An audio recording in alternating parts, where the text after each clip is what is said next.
Welcome, another episode, Dr. James Beckett Sports Card Insights.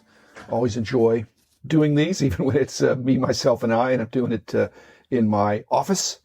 I certainly enjoy the guest episodes as well, but just wanted to comment on, I was just on the Hobby Hotline a while back, and conversation turned to the National Sports Collectors Convention and lamenting the difficulty moving it around the country, and you can't please all the people all the time. You need to be careful what you wish for. The National Sports Collectors Convention is a very complicated entity with complicated ownership and many different stakeholders that have very different opinions about the size and shape and conduct of the show.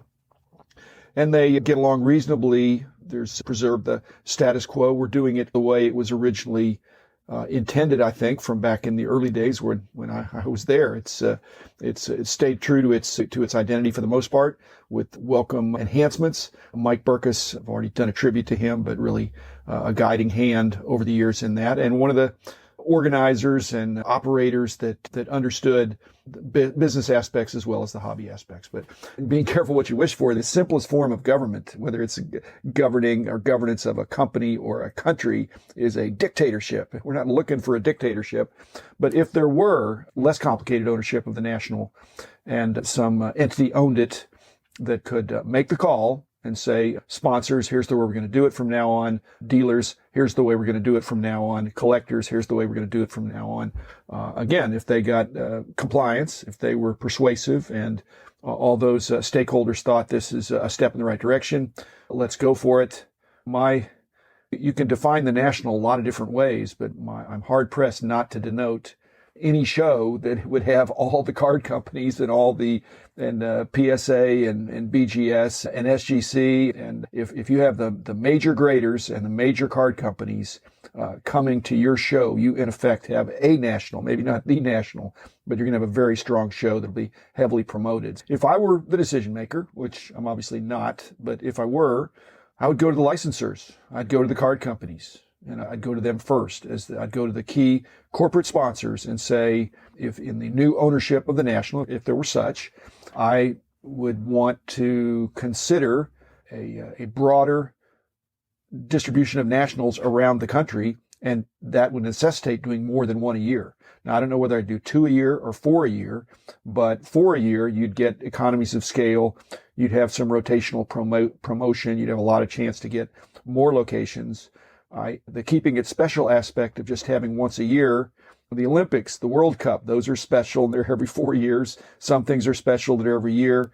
Other things can be special if they're twice a year or 4 times a year. There hadn't been really a lot of seminars at the National for many years now, even though in the early days there were, and maybe we can have hope that there'll be some of that in light of some success of the virtual national efforts that took place a few months ago. So if that happens, again, it could be a real life show, but also have some streamed seminars and experiences for those who couldn't be there in person.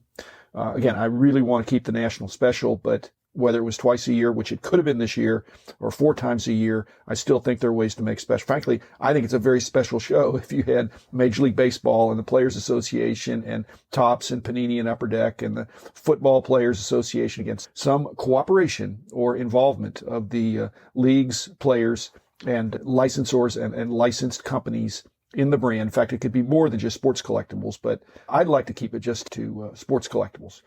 Okay, here's the rub.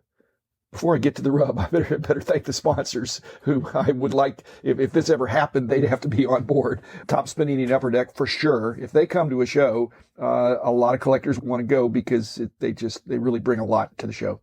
But Heritage Auctions, Huggins and Scott Auctions, both of those are pretty much at every national with a big presence. Mike Stadium Sports Cards, Burbank Sports Cards, the representation of dealers is very important. And then ComC and Beckett Media, Beckett Grading, Beckett Authentication. Again, the BGS especially, but ComC has been at most of the last 10 nationals, so they obviously are looking to be at the major shows as well. Here's the rub. The problem with moving the national around in its present size is that there aren't that many venues that will handle it.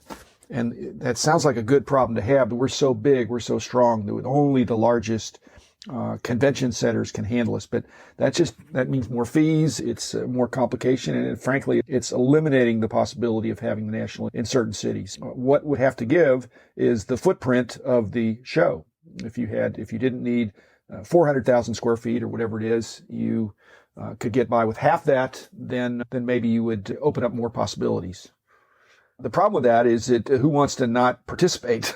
Who wants to be, even if you doubled the table rates, which I think the table rates, for dealers have not been raised for a long time.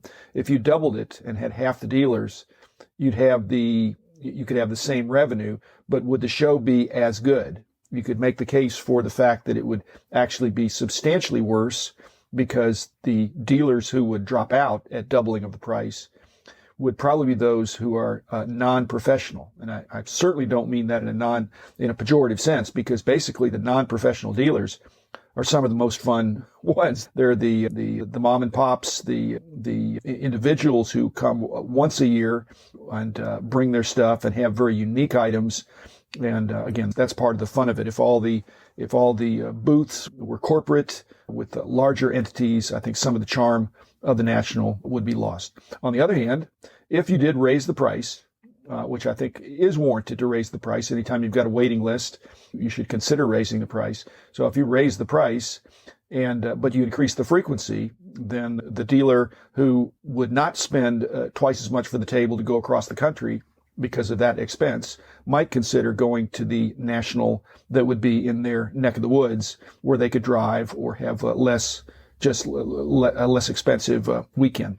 So that's interesting. Again, how I started on this, when this came up in Hobby Hotline, I just realized that it's really hard to make changes when you have amorphous kinds of ownership groups or even ambiguous ownership, that you have this situation where if the card company said, we don't like that, we're not going to come, well, then that's a conversation ender. If all the dealers said, we're not going to come if you double the price, again, all this could be done as bluffing.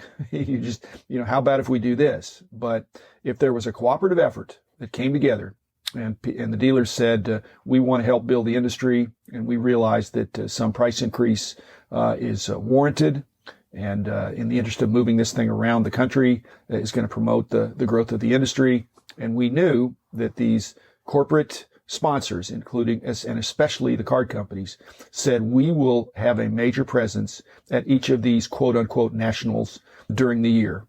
And you can count on us, and it'll be part of our marketing budget. We're going to work together to build this. Again, they're all having their category exclusives, so there's less competition than I think is desirable. So if you're going to have less competition, let's have more cooperation. So that's my theory on that. Again, I'd love to see more than one national if the quality level and the attendance didn't drop off, which it certainly doesn't look like it is happening based on what I've seen at the last show or two I've been to. It would be warranted. It'd be great, and we could get a show that would be national quality on the West Coast every year. I'd like to see one on the East Coast, one on the West Coast, and two in the middle. Whether Toronto would show up in that, again, you don't want to, the other stakeholder that's problematic, or that there are local promoters. They don't have territorial rights in an unregulated industry, but that you certainly would love to have their cooperation. And if it's done, they would get a benefit, again, by the increased publicity and the rising tide raising all boats. I love this hobby. I love the people in it, and getting together once a year is a lot of fun. Getting together twice a year, if it could be twice as much fun, that'd be great. If it's 4 times a year, and that'd be 4 times as much fun, that's really what I'd like to see. And I'd like to rotate it around. Thanks, everybody. I hope to see many of you at the National this year. It's in Chicago, which is, as I've said, the best location in the country. But I'm not ready to say that should be the only location. So again, thanks, everybody. See you tomorrow. Enjoy collecting. The man in the house of cards. The man